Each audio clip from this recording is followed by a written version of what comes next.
যেতিয়া শুকদেৱক ভাগৱত দিছে, দিয়াৰ পিছত যেতিয়া শুকদেৱে শুক পৰীক্ষিত সংবাদ এই ভাগৱতখনৰ যেতিয়া সূত্ৰপাত হৈছে, হওঁতে সকলো ঋষিমুনি গংগাৰ পাৰত বহি আছে। পৰীক্ষিত 7 দিনৰ ভিতৰত পৰীক্ষিতৰ মৃত্যু হ'ব। পৰীক্ষিতে বৈৰাগ্য ধৰ্ম অৱলম্বন কৰি তৃণশয্যাৰ মাজত কুশাসনত বহি অপেক্ষা কৰি আছে মৃত্যুক মহামৃত্যুলৈ পৰ্যবেক্ষিত কৰিবৰ বাবে। সকলো ঋষিমুনি তাত আছে, কোনেও কিন্তু সমিধান দিব পৰা নাই। তেনেতে থাকোঁতে দেখিছে অৱধূত বেশেৰে এটি যুৱক আহি আছে, সুন্দৰ চেহেৰা, আউল বাউল চুলি, কৃষ্ণ বৰ্ণৰ, কেওফালে কি কয় ঘামাক্ত শৰীৰত কি কয় ধূলিৰ কণা লাগি চিকমিকাই আহিছে। আহি যেতিয়া গংগাৰ পাৰত উপস্থিত হ'ল, হোৱাৰ লগে লগে সকলো ঋষিমুনি থিয় হৈ পেলাই অভিবাদন জনাইছে। আৰু ঋষিমুনিসকলে সেই মুহূৰ্তত কি কয় পৰীক্ষিতক কৈছে যে সাক্ষাৎ মুক্তি তোমাৰ সন্মুখত আহি থিয় হৈছে। আৰু থিয় হোৱাৰ লগে লগে দণ্ডৱতভাৱে মহাৰাজ পৰীক্ষিতে প্ৰণাম কৰি কৈছে যে হে কয় মুনিৰাজ, যাৰ নাম ল'লে গৃহশুদ্ধি হয়, শুকদেৱৰ নাম ল'লে গৃহস্থী সংসাৰ শুদ্ধ হয়, তেনেজন আহি মোৰ কৃপা কৰিবৰ বাবে মোৰ সন্মুখত থিয় হৈছে। মোৰ আপোনাৰ চৰণত মোৰ সমগ্ৰ সত্তা অৰ্পণ কৰি মই এটা কথাই আপোনাৰ পৰা জানিব বিচাৰিছোঁ, সৰ্বক্ষণত জীৱৰ কৰণীয় কি, আসন্ন মৃত্যুৰ সময়ত মানুহে কি কৰা উচিত। পৰীক্ষিতে কোনো ব্যক্তিগত প্ৰশ্ন সোধা নাই। সৰ্বক্ষণত জীৱৰ কৰণীয় কি আৰু আসন্ন মৃত্যুৰ সময়ত মানুহে কি কৰা উচিত, জীৱৰ পৰম কল্যাণদায়ক এই প্ৰশ্নটো সোধাৰ বাবেই 7 দিন 7 ৰাতিত আমি পঢ়ি থকা ভাগৱতখনৰ সূত্ৰপাত হ'ল। আৰু সেই ভাগৱতখন শুনি আছিলে কোনে? শুকদেৱে সৌনকাদি ঋষিৰ আগত কোৱা ভাগৱতখনকে আমি আজি ইয়াত পাঠ কৰি বৰ্ণনা ব্যাখ্যাৰ বাবে আগবাঢ়িছোঁ। আৰু ইয়াতে প্ৰথম স্কন্ধ শেষ হোৱাৰ পিছত দ্বিতীয় স্কন্ধৰ কি কয় চতুশ্লোকী ভাগৱতৰ অন্তত পুৰাণৰ লক্ষণৰ কথা আছে। ভাগৱতৰ বাকীবিলাক নৱলক্ষণ লক্ষিতম কেনেধৰণৰ 9টা লক্ষণৰ উপৰিও শ্ৰীমদ ভাগৱত পুৰাণত 10টা লক্ষণ আছে। তাৰ কথা কৈছে। কোৱাৰ পিছতে তৃতীয় স্কন্ধত উদ্ধৱ আৰু বিদুৰৰ সংবাদ ইয়াতে আহিছে।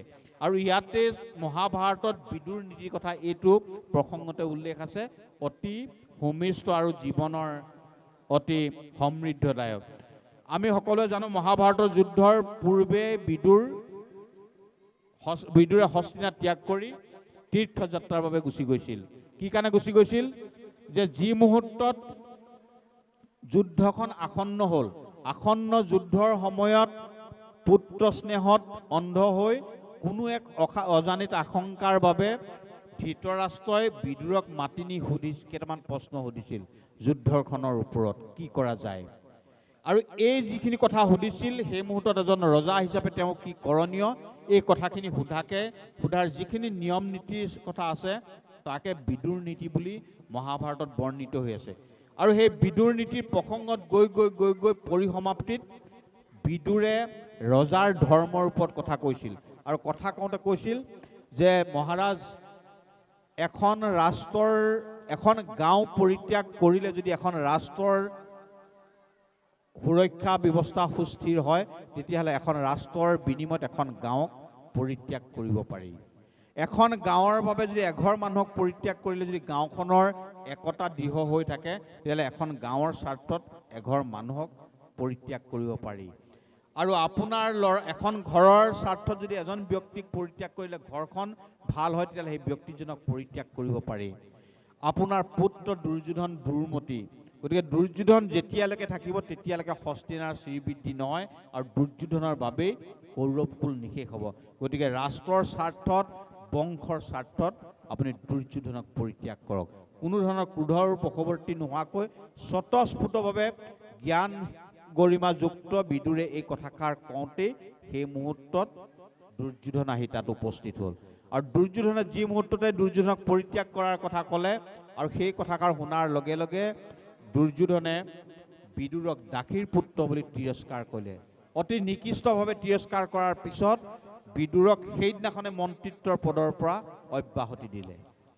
আৰু যি মুহূৰ্ততে বিদুৰক অব্যাহতি দিলে, অব্যাহতি দিয়াৰ মুহূৰ্তত বিদুৰে মাত্ৰ এষাৰ কথা ক'লে যে তোমাক আঘাত দিয়াৰ উদ্দেশ্য মোৰ নাছিল, কিন্তু ন্যায়নিষ্ঠতাৰ বাবে মন্ত্ৰী হোৱাৰ বাবে যদি মোৰ কোনো কথাই তোমাক আঘাত দিছে তাৰ বাবে মই দুখিত। আৰু এই বুলি কৈ বিদুৰে নিজৰ ধনুখন সিংহ দুৱাৰৰ সন্মুখতে ৰাখি থৈ আহিলে। কিয়নো এইকাৰণে ৰাখি থৈ আহিলে যে এইখন ধনু ধৰি আজি ইমান দিন মই কৌৰৱৰ সুৰক্ষাত নিয়োজিত হৈ আছিলোঁ। এইখন ধনু ধৰিয়ে মই ধৃতৰাষ্ট্ৰৰ লগত দিগ্বিজয়ৰ সূচনা মেলি ৰাজ্যৰ সীমাবৰ্ধন কৰিছিলোঁ। আজি আৰু এখন ধনুৰ প্ৰয়োজন নাই, এইবুলি তাতে ধনুখন থৈ আহিলে। আৰু পৰোক্ষভাৱে দুৰ্মতি দুৰ্যোধনক জনায়ো দিলে যে মই অন্যৰ দৰে এই মুহূৰ্ততে গৈ পাণ্ডৱ শিবিৰত আশ্ৰয় ল'মগৈ, এনেধৰণৰ হাবিহাও মোৰ নাই। আৰু এই বুলি ভাবি তেওঁ মুহূৰ্ততে ৰাজকাৰেং ত্যাগ কৰি পেলাই এখন কলবাৰীত গৈ তেওঁ এটা পৰ্ণকুটীৰৰ মাজতে নিবাস কৰিবলৈ ল'লে। আৰু নিবাস এইকাৰণে কৰি আছে যে প্ৰভু শ্ৰীকৃষ্ণদেৱে এই যুদ্ধখনৰ সম্পৰ্কত এটা স্থিৰ সিদ্ধান্ত গ্ৰহণ কৰিব। সেই সিদ্ধান্তলৈকে মই অপেক্ষা কৰিম, তাৰপিছতে তীৰ্থযাত্ৰালৈ গুচি যাম। ইতিমধ্যে প্ৰভু হস্তিনাপুৰলৈ সন্ধিৰ প্ৰস্তাৱ লৈ আহিল। সন্ধি ব্যৰ্থ হোৱাৰ পিছত বিদুৰে তীৰ্থযাত্ৰালৈ গুচি গ'ল। আৰু তাৰপিছত যুদ্ধ হ'ল। 18 দিন যুদ্ধ হোৱাৰ পিছত কৌৰৱ নিশেষ হৈ পাণ্ডৱে ধৰ্ম ৰাজ্য প্ৰতিষ্ঠা কৰিলে। কৰাৰ পিছত বিদুৰে আহি পেলাই বিদুৰ গৈ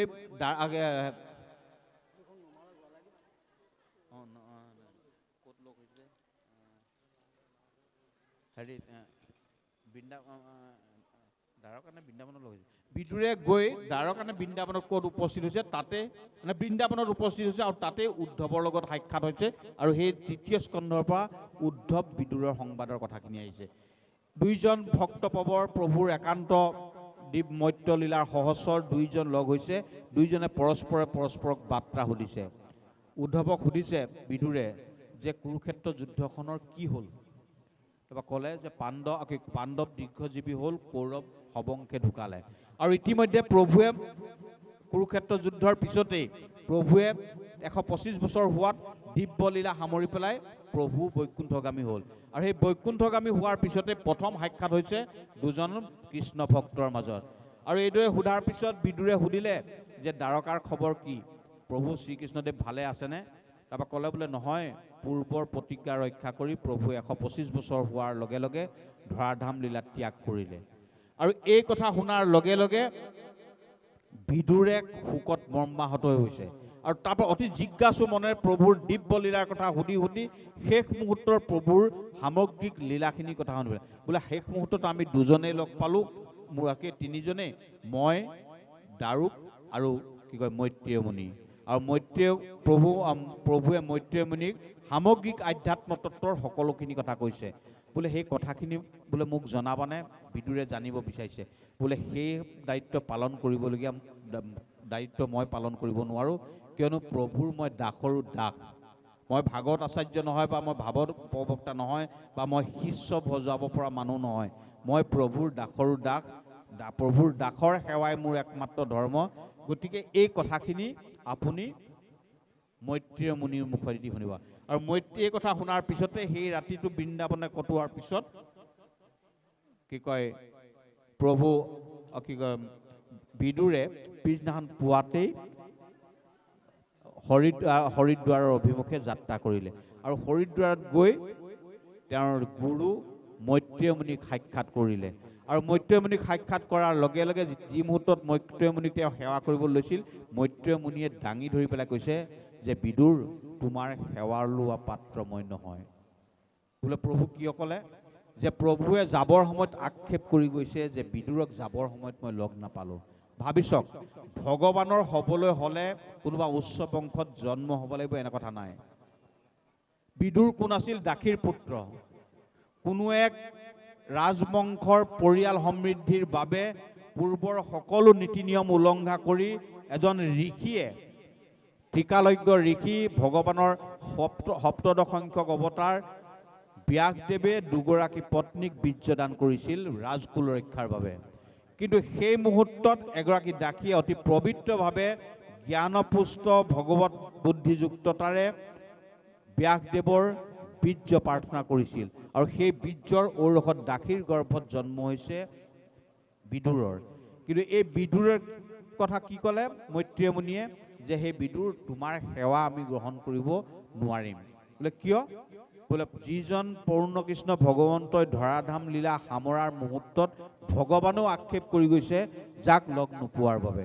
অৰ্থাৎ প্ৰভুৰ যেতিয়া 125 বছৰীয়া লীলা সমাপ্তি হ'ল, সেই মুহূৰ্তত উদ্ধৱ আছে, উদ্ধৱৰ পিছত দাউক আছে, দাউকৰ পিছতে মৈত্ৰেয় মুনিক গোটেই কথাখিনি কৈছে। আধ্যাত্ম তত্ত্বৰ সকলো জ্ঞান মৈত্ৰেয় মুনিক প্ৰদান কৰাৰ পিছত মৈত্ৰেয় মুনিক কৈছে যে যাবৰ সময়ত বিদুৰক এবাৰ লগ নাপালোঁ। ভগৱানে আক্ষেপ কৰিছে। আৰু সেই বিদুৰ উদ্ধৱৰ সংবাদৰ মাজেদিয়ে ইয়াত সমগ্ৰ কথাখিনি অহাৰ পিছতে এটা সৃষ্টিৰ প্ৰকৰণৰ কথা আহিছে। স্বয়ম্ভু মনু, আমি মানুহ, মনুৰ পুত্ৰৰ কাৰণে মানুহ, স্বয়ম্ভু ব্ৰহ্মাই যেতিয়া সৃষ্টিৰ পাতনি মেলিলে, সোঁ অংশৰ পৰা মনুক আৰু বাওঁ অংশৰ পৰা শতৰূপাক কি কয় সৃষ্টি কৰিলে। আৰু মনু আৰু শতৰূপাৰ যোগেদি কোন কোন জন্ম হ'ল? আকুতি, দেৱহূতি, প্ৰসূতি, এই তিনিগৰাকী জন্ম হৈছে। ইপিনে জন্ম হৈছে উত্তম পাদ, প্ৰিয়ব্ৰত, দেৱাহুতিক বিয়া দিলে কৰ্দম ঋষিলৈ। তাৰপিছত 9গৰাকী কন্যা কি কয় কৰ্দম ঋষিলৈ। আৰু এই প্ৰসূতিক বিয়া দিলে কি কয় হিমালয়লৈ। আৰু প্ৰসূতিৰ পুতেকে কন্যাই সতী, কেনেকৈ দক্ষ যজ্ঞৰ কথা আছে, ইয়াৰ পিছতে ইয়াৰ মাজত ওলাব। এইটো কথা আহিলে প্ৰথমে উল্লেখ কৰিছে কি কয় দেৱাহুতি আৰু কৰ্দম ঋষিৰ বিয়া আৰু কপিল ভগৱানৰ কথাৰে 3য় স্কন্ধৰ মাজ পৰ্যায়ত বৰ্ণনা কৰিছে।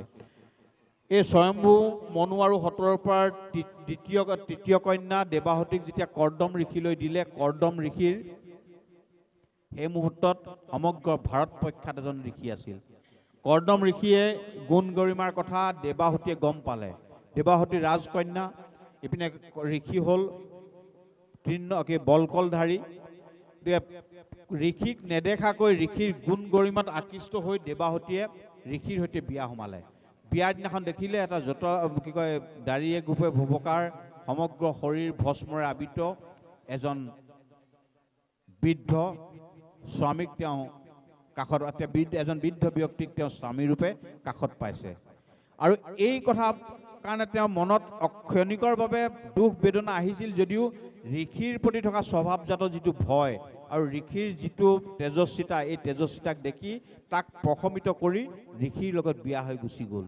গৈ পেলাই অৰণ্যৰ মাজত এটি পৰ্ণ কুটীৰৰ মাজত গৈ দুয়ো সোমালে। সোমোৱাৰ লগে লগে কেইটামান বাঘ ভালুক তাৰ পৰা ওলাই গৈছে। পত্নী দেৱাহুতিয়ে স্বামীক সুধিছে যে স্বামী এয়া কি? বোলে তেওঁলোকেও নিজৰ ঘৰ বুলি ভাবে। অলপ দূৰ যোৱাৰ পিছতে দেখিলে কাষতে দুফুট এখন বিচনা আছে, তৃণশয্যা আছে। বোলে এয়া কি? বোলে এয়াই আমাৰ শয়ন কক্ষ। শয়ন কক্ষত কি কয় বিচনাখন স্পৰ্শ কৰাৰ লগে লগে কেইটামান সাপ তাৰ পৰা ওলাই গৈছে। বোলে স্বামী এয়া কি? বোলে তেওঁলোকেও আশ্ৰয়স্থল বুলি ভাবে। তাৰপিছতে গৈ ঋষি কন্যাই বাহিৰলৈ চাইছে, এখন দিব্য বিমান খিৰিকীয়েদি দেখিলে। বোলে এখন কি? বোলে দিব্য বিমান। বোলে এখন কি কৰে? এখন সংকল্পৰ মাত্ৰতে এইখনে যথাস্থানত উপস্থিত কৰায়। বোলে মই উঠিব পাৰিমনে? বোলে যদি তুমি মান ৰহিত হ'ব পাৰা তেতিয়াহ'লে উঠিব পাৰিবা। আৰু এইদৰে কিছুকাল যোৱাৰ পিছতে কৰ্দম ঋষিয়ে দেৱাহুতিক লৈ গৈছে, দিব্য ৰথত তুলি লৈ গৈছে আকাশীযানত, গৈ পেলাই এটা দিব্য সৰোবৰত স্নান কৰিছে। স্নান কৰি যেতিয়া ঋষি ওলাই আহিছে, ওলাই অহাৰ লগে লগে ঋষিক দেখি দেৱাহুতি সন্মোহিত হৈছে। এজন সুদৰ্শন যুৱকলৈ পৰিৱৰ্তন হ'ল ঋষি দিব্য সৰোবৰত স্নান কৰাৰ পিছতে। আৰু ইয়াৰ পিছতে গৃহস্থী ধৰ্ম প্ৰতিপাদন কৰিবৰ বাবে পুত্ৰষ্টি যজ্ঞ সম্পন্ন কৰিছে। কিন্তু কৰিছে ঋষি নিলিপ্ত আছিল। এইদৰে কৰ্দম ঋষি আৰু দেৱাহুতিৰ যোগেদি 9গৰাকী কন্যা জন্ম হ'ল। ক্ষেত্ৰ সম্পূৰ্ণৰূপে প্ৰস্তুত সন্তান প্ৰাপ্তিৰ বাবে, কিন্তু বীৰ্যদাতাৰ নিলিপ্ততা, যেতিয়ালৈকে বীৰ্যদাতাৰ নিলিপ্ততা আছিল তেতিয়ালৈকে কেৱল মাত্ৰ ছোৱালী জন্ম হ'ল। 9জনী কন্যা জন্ম হ'ল। 9জনী কন্যা জন্ম হোৱাৰ পিছত কৰ্দম ঋষিয়ে পত্নীক ক'লে যে নৱকন্যা তোমাৰ ওচৰত আছে, তোমাৰ ভৰণ পোষণৰ দায়িত্ব তেওঁলোকে ল'ব। গতিকে মই এতিয়া কি কয় বানপ্ৰস্থ গ্ৰহণ কৰিবলৈ প্ৰস্তুত, সংসাৰ বৈৰাগ্য ধৰ্মৰ কাৰণে মই আগবাঢ়ি যাব বিচাৰিছোঁ। তেতিয়া পত্নীয়ে ক'লে যে স্বামী, এই 9গৰাকী কন্যাক উপযুক্ত পাত্ৰৰ হাতত গতাই নিদিলে আপুনি প্ৰত্যয়বায়ী দুখত পৰিব, ময়ো প্ৰত্যয়বায়ী দুখত পৰিম। আৰু এই 9 গৰাকী কন্যা যেতিয়া এখন ঘৰৰ পৰা ওলাই যোৱাৰ পিছত মোৰ আকৌ একাকী জীৱন আৰম্ভ হ'ব। নাৰী কেতিয়াও স্বতন্ত্ৰ নহয়। আমি নাৰীৰ কথা যিমানেই যি কথা নকওঁ, নাৰী কেতিয়াও স্বতন্ত্ৰ হ'ব নোৱাৰে। পিতৃৰ দ্বাৰা পালিত, ভাতৃৰ দ্বাৰা পালিত, স্বামীৰ দ্বাৰা পালিত, পুত্ৰৰ দ্বাৰা পালিত। নাৰী এটা 4টা পৰ্যায়। এই 4টা পৰ্যায়ত নাৰী কাৰোবাৰ নহয় কাৰোবাৰ ওচৰত আশ্ৰয় গ্ৰহণ কৰি কৈছে যে মোৰ 9 গৰাকী কন্যাক বিদায় দিয়াৰ পিছত মই আকৌ আশ্ৰয়হীনা হ'ম, গতিকে মোক এটি পুত্ৰ সন্তান লাগে। সেই মুহূৰ্তত কৰ্দম ঋষিয়ে ভাবিলে যে পুত্ৰ প্ৰাপ্তি নোহোৱাৰ পৰ্যন্ত মই সন্তান জন্ম দিব লাগে। সেইকাৰণে পৰৱৰ্তী পৰ্যায়ত মনস্থ কৰিলে ঋষিয়ে এটি সন্তান জন্মৰ বাবে। আৰু নিৰ্দিষ্ট ক্ষণত দেৱাহুতি আৰু কৰ্দম ঋষিৰ যোগেদিয়েই কপিল ভগৱানৰ আগমন হৈছে। আৰু কপিল ভগৱানৰ আগমন হোৱাৰ পিছত কপিল ভগৱান সন্ন্যাস ধৰ্ম পালন কৰিছে। আৰু কিন্তু কপিল ভগৱানকে মাতৃয়ে গুৰু মানি ভগৱত বুদ্ধিৰে কপিল ভগৱানক সংসাৰ তত্ত্বৰ কথা সুধিছে। বিভিন্ন ধৰণৰ প্ৰশ্নৰ কথা কৈছে। আমাৰ পিণ্ডাদি কৰ্ম কিয় কৰিব লাগে, আমাৰ মানুহ মৃত্যু হোৱাৰ পিছত পৰলৌকিক কাম কিয় সম্পাদন কৰে, এই গোটেইখিনি প্ৰশ্ন কৰিছে। আৰু প্ৰথম সনাতন ধৰ্ম পৰম্পৰাই প্ৰথম যি জীৱৰ স্বৰূপ নিৰ্ণয় কৰিছে।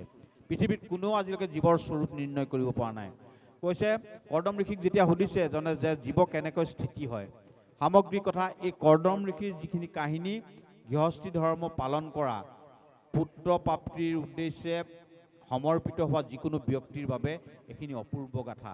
ই সম্পূৰ্ণৰূপে বিজ্ঞানসন্মত আৰু ইয়াক যদি অনুসৰণ কৰে ইয়াৰ পৰা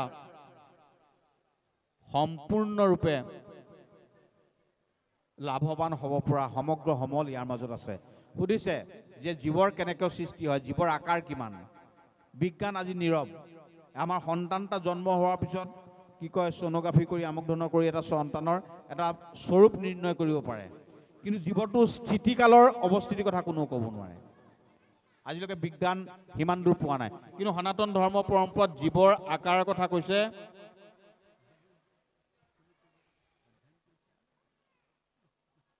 বালাগ্ৰ শতভা গৈছ শতধা কল্পিতৈছ ভাগু জীৱ সবিজ্ঞেয় স্বসা অন্তায় কল্পতে। শ্বেতস্বৰ উপনিষদত জীৱৰ স্বৰূপটো কৈছে যে চুলি এডাল ল'বলৈ কৈছে, চুলিডালৰ যিটো গোল আৱৰণ সেইটোক 100 ভাগ কৰিবলৈ কৈছে। 100 ভাগ কৰি এভাগ ল'বলৈ কৈছে, আকৌ তাক 100 ভাগ কৰিবলৈ কৈছে। কৰাৰ পিছত যিটো ভাগ হ'ব, যিটো চকুৰে মনিব নোৱাৰি অনুবীক্ষণ যন্ত্ৰ লাগিব, কৈছে প্ৰথম জীৱৰ স্থিতিটো সিমান কণ। যেতিয়া পুৰুষ বীৰ্য মাতৃৰ গৰ্ভত প্ৰৱেশ কৰাৰ পিছত যেতিয়া জীৱৰ উৎপত্তি হয়, তেতিয়া প্ৰথম আকাৰটো হয় কি, চুলি এডালৰ গোল আৱৰণটোক 100 ভাগ কৰাৰ পিছত এভাগ ল'লে, তাক 100 ভাগ কৰাৰ পিছত যিমানকণ আকাৰ থাকিব, ভাগু জীৱ সবিজ্ঞেয়, জীৱ সিমানটোৱে আকাৰ বুলি শ্বেতস্বৰ উপনিষদত কৈছে। ইয়াৰ উপৰিও ক্ৰমান্বয়ে জীৱ কি পৰ্যায়লৈ কেনেধৰণৰ আকাৰলৈ গৈ থাকে, এই সামগ্ৰিক লীলা এই 3য় স্কন্ধত কপিলৰ সাংখ্য যুগত বৰ্ণনা কৰিছে। কৈছে 5 দিনত কি কয় বগৰীটোৰ সমান আকাৰ লয়। এইদৰে ক্ৰমান্বয়ে গৈ যেতিয়া 5 মাহ হয়, 5 মাহ হোৱাৰ লগে লগে ক্ষুধা তৃষ্ণা আদি এইবিলাকৰ সঞ্চাৰ হয়। আৰু সেইকাৰণে আমাৰ পঞ্চামৃত খোৱাৰ এটা ব্যৱস্থা আছে। পঞ্চামৃত খুৱাই 5 মাহত পঞ্চামৃত খুৱাই, ই কেৱল ধৰ্মীয় পৰম্পৰা নহয়, জীৱৰ আবেদন। 5 মাহত পঞ্চামৃত খোৱাৰ পিছত 7 মাহৰ পৰা ক্ৰমান্বয়ে পূৰ্ণ পৰ্যায়লৈ যায়। আৰু মই প্ৰথমে কৈছিলোঁ যে কয়াধুক কি কাৰণে নাৰদে প্ৰদৰ্শন কৰিছে, তাৰ মূল অন্তৰ্নিহিত কথাটো আছে। 7 মাহৰ পৰা জীৱ একান্ত মদগত চিত্তে ভগৱানৰ লগত একীকৃত হৈ থাকে। আৰু সেই 7 মাহৰ পৰা জন্মৰ প্ৰাকক্ষণলৈকে সন্তানটোৱে পূৰ্বৰ সকলো জন্মৰ কথা জানে, সকলো জন্মৰ কথা জানে। আৰু জানি পেলাই কয়, ভগৱানক একান্তৰূপে প্ৰাৰ্থনা কৰে, শত শত কোটি জন্মে জন্মান্তৰ ঘূৰি ঘূৰি প্ৰভু লাগিছে ভাগৰ, ইবাৰ কৰোণা কৰা দয়াময় চৰণে লৈলো শৰণ।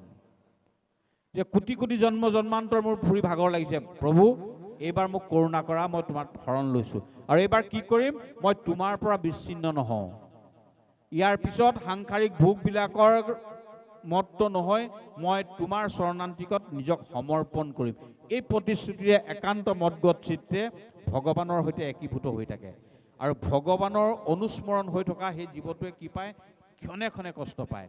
গৰ্ভত সন্তানে যিটো কষ্ট পায় পৃথিৱীত কোনো কষ্টৰ লগত তাৰ তুলনা নহয়। গৰ্ভৰ প্ৰিয় হয়। আৰু ক্ষণিকৰ বাবে শাস্ত্ৰত কৈছে মাকে গৰ্ভৱতী অৱস্থাত মাকে ক্ষণিকৰ বাবে যিটো কষ্ট পায়, যিটো বিষ বেদনা আহে, সেইটো পৃথিৱীৰ কোনো বিষৰ লগত তুলনা নহয়। সন্তান আৰু মাক উভয়ে কষ্ট পায়। আৰু এই কষ্ট কেনেকৈ পায়?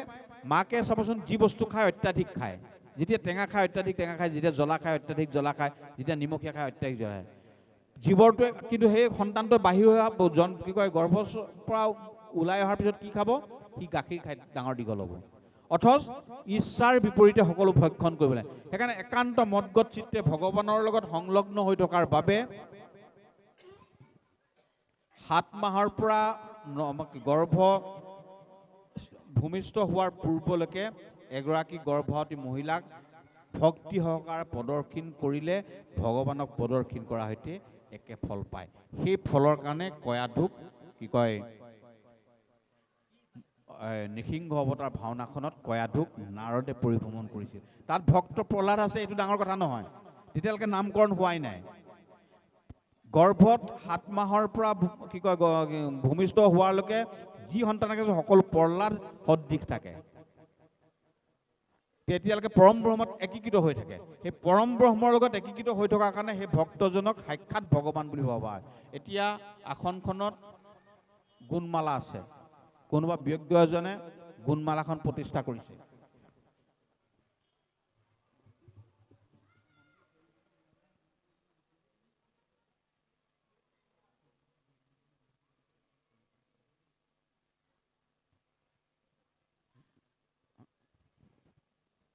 শ্ৰী বিষ্ণু কি কয়, আসনখন ইয়াত যিখন গুণমালা আছিলে সেইখনটোতো কিতাপৰ দোকানত থাকোঁতে কোনে কেনেকৈ ৰাখিছিলে কোনো ঠিক নাই।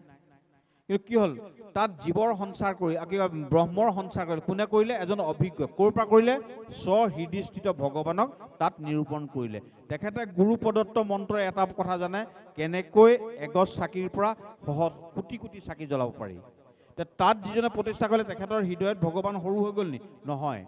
যেনেকৈ এই এগছ চাকিৰ পৰা কোটি কোটি চাকি জ্বলালেও যেনেকৈ মূল গছৰ কোনো হৰণ ভগত নহয়, ঠিক স্বহৃদয়স্থিত ভগৱানক তাত স্থাপনা কৰাৰ পিছত ই চৈতন্য হ'ল। আৰু সেই চৈতন্যাত্মক আসনখন থকাৰ বাবে আমি বাহিৰেদি যাওঁতে নামঘৰটো সেৱা কৰোঁ। আসনখনতে আছে মূলভূত সত্ৰা। তেতিয়া আমি নামঘৰটোক কিয় সেৱা কৰোঁ? কিয়নো ভগৱানৰ দিব্য শ্ৰী বিগ্ৰহ থকাৰ ধাৰণ কৰি থকাৰ বাবে এই দেহটো দিব্য বিগ্ৰহ হৈ আছে। ঠিক সেই গৰ্ভৱতী মহিলাগৰাকীয়ে ভগৱানৰ লগত একীভূত হৈ থকা দিব্য পুৰুষক গৰ্ভত লৈ থকাৰ কাৰণে তেওঁ দিব্য হৈ আছে। আৰু সেইকাৰণে আমি তাক প্ৰদৰ্শন কৰোঁ। এই সকলোখিনি কথা সোধাৰ পিছতেই সুধিছে যে, মই কপিল ভগৱানৰ শেষ কথাটোৱে সামৰিব বিচাৰিছোঁ। শেষত সুধিছে যে ঠিক আছে, জীৱ সৃষ্টি কথা ক'লা, জীৱ কেনেকৈ বৰ্ধন হয়। আৰু তাৰপিছত কি হয়, যেতিয়া ভূমিষ্ঠ হ'ল, ভূমিষ্ঠ হোৱাৰ লগে লগে নাৰী ছেদন কৰাৰ লগে লগে তেওঁৰ স্বভাৱজাত ক্ষুধা তৃষ্ণা নিজ শৰীৰৰ মাজত উৎপন্ন হ'ল। কিয়নো আগতে মাতৃয়ে যি খাইছিল মাতৃৰ যোগেদি পাই আছিল।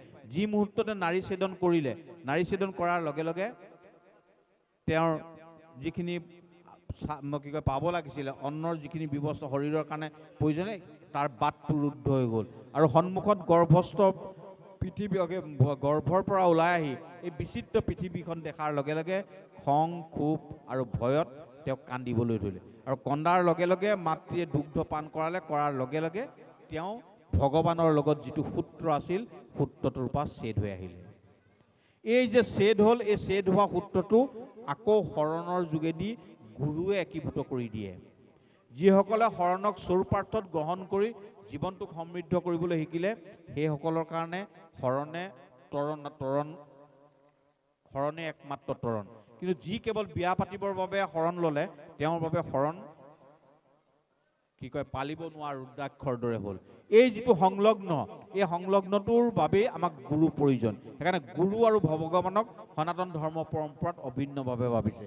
আৰু তাৰপিছত হৈছে যে ঠিক আছে, গোটেই বিষয় বাখানা চৰিতাৰ্থ কৰি ঈশ্বৰ প্ৰদত্ত বয়স অনুযায়ী মই নিৰ্দিষ্ট দিনলৈকে থাকিলোঁ, মৰাৰ পিছত কি হয়? তেতিয়া কৈছে যে মানুহ পঞ্চভূতৰে তৈয়াৰী। এই শৰীৰটোক পঞ্চভৌতিক দেহ বুলি কয়। ইয়াত আছে মাটি, পানী, বায়ু, আকাশ, সকলোখিনি আছে, একীভূত হৈ আছে।